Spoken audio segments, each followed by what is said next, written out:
Let me ask you this, because there are a number of things that have happened just in the last couple of weeks about where we are, Senator. You've got, the regulatory environment really strangling so many companies that they're not hiring. We had jobs numbers out last week that show that the economy is basically at a crawl. Is this the #1 issue, and how can Donald Trump really jump on these things and talk about how he differs from Hillary Clinton and Bernie Sanders in that regard?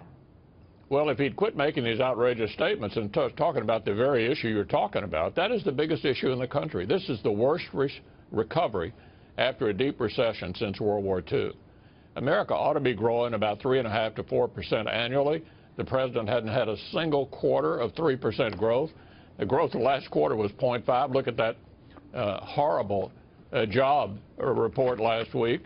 That is the biggest issue confronting the country, getting us going again. And as you suggest, Maria, the reason for this tepid recovery is the regulatory rampage that this administration has been on over the last 7 years. They're overregulating every aspect of our society. You name a sector of the economy, and they're overregulating it. And that's the reason there's been a foot on the brakes instead of a foot on the accelerator, getting us out of this deep recession over the last few years. Right, and that's why I want to talk to you about the regulatory environment, particularly with Congressman Hensarling's unveiling a replacement to Dodd-Frank today. But let me stay on this issue of what is most important, because it seems to me that when the Democrats get together, even if they hate each other, they get together. And even if they disagree on certain items, they all get in line. And the Republicans just cannot seem to do that. I mean, have you told Donald Trump that he should be focused on the economy? Well, we are trying to get in line, but he keeps taking this subject away from unifying the party, which he needs to be doing right now by reaching out and bringing in people with whom he competed, and talking about the issues the American people care about. And what they care about is exactly what you asked me about, Maria. This slow growth, lack of opportunity economy that has been left behind after 8 years of Barack Obama. That's the fundamental issue before the American people, and our nominee for president needs to start talking about it. Right, but what are you going to do to make that happen? Well, we suggested to him that that's what he ought to do. So far, he's not doing it. Yeah. Part of the issue is this upset over the establishment, Senator. How much accountability or responsibility do you take, having been in the Senate as long as you all have been, in terms of the establishment not fighting well enough for the people? Well, we put the repeal of Obamacare on the president's desk, and he vetoed it. We put other measures on his desk on the regulatory front, the waters against the United States. He vetoed it.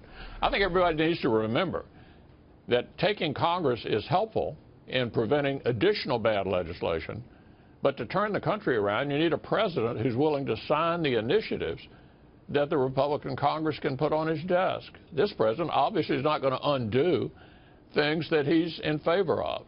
So how are you going to defend what you have right now? I mean, a lot of people are worried that you're going to lose the House, you could lose the Senate as well in terms of the overall majority, and then you don't have that opportunity at all. I mean, are you saying that Harry Reid stopped legislation from getting to the president's desk? We've put a lot of legislation on the president's desk to undo what he's doing. He's vetoed it all. Look, here's the point. The Republican Party has done very well under Barack Obama. 31 governors, a record number of U.S. House members, 54 senators, more state legislators, and control of legislative bodies around the country than at any time in 100 years. But to completely turn the country around, you have to have the office, which includes the one person out of 330 million Americans who can sign something into law or veto something. We need to take the White House to change the country. So, and what's your strategy to hold on to the House and Senate? We've got a lot of great candidates running. We have a lot of exposure, but I'm optimistic that we're going to hold the Senate and the House, and we need to win the White House to finish the job. Now, let me ask you about that regulatory overhaul that Congressman Hensarling is putting forth today, and that, of course, is an alternative to Dodd-Frank. Do you think this has a chance of moving forward? It won't become law with Barack Obama in the White House, but I think it's important to set the predicate for what we will do if we're able to get the White House and begin to change that law. It was a terrible law. It was sold as a Wall Street measure, it's really hit Main Street extremely hard. Regional banks and others that depend, our whole system is kind of suffering from sclerosis as a result of Dodd-Frank. And of course, Jeb Hensarling is one of our brightest members.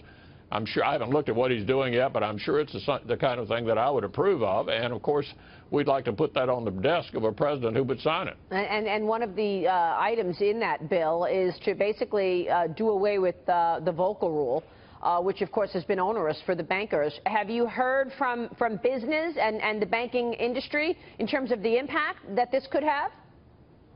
Well, I think the Volcker rule is very unpopular. Also, the CFPB has been a huge negative impact on our economy. So I don't know exactly what Jeb has put in this bill, but I expect it'll be something that I would like a lot. So Senator, your memoir, The Long Game, a memoir, you know, you've seen a lot. Look toward the next 6 or 8 months for us.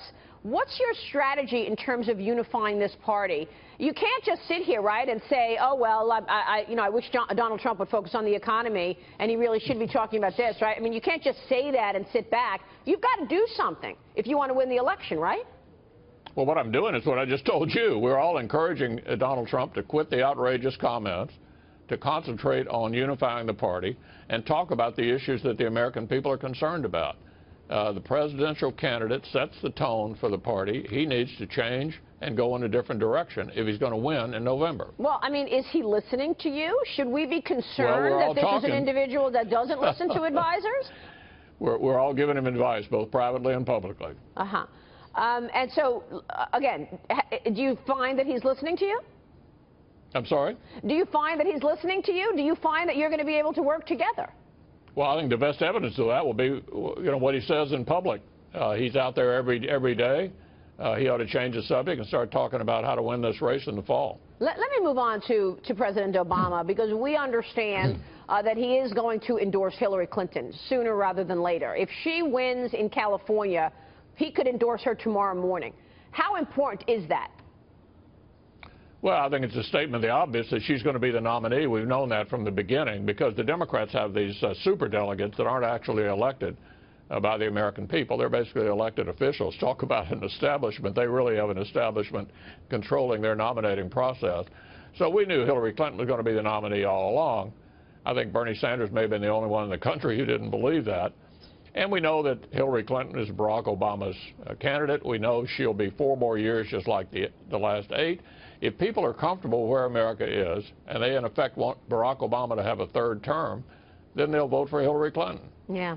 Who would you like to see as a running mate for Donald Trump? I mean, he's talked about someone with political chops. Is there, sort of, without giving away anything that I know you don't want to, is there a pedigree out there that you think would work well with Donald Trump?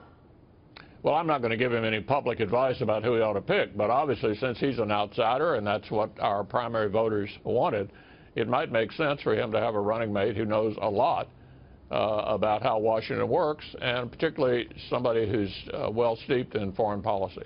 All right, Senator, good to see you. Thanks very much for joining us this morning. Thank you, Maria.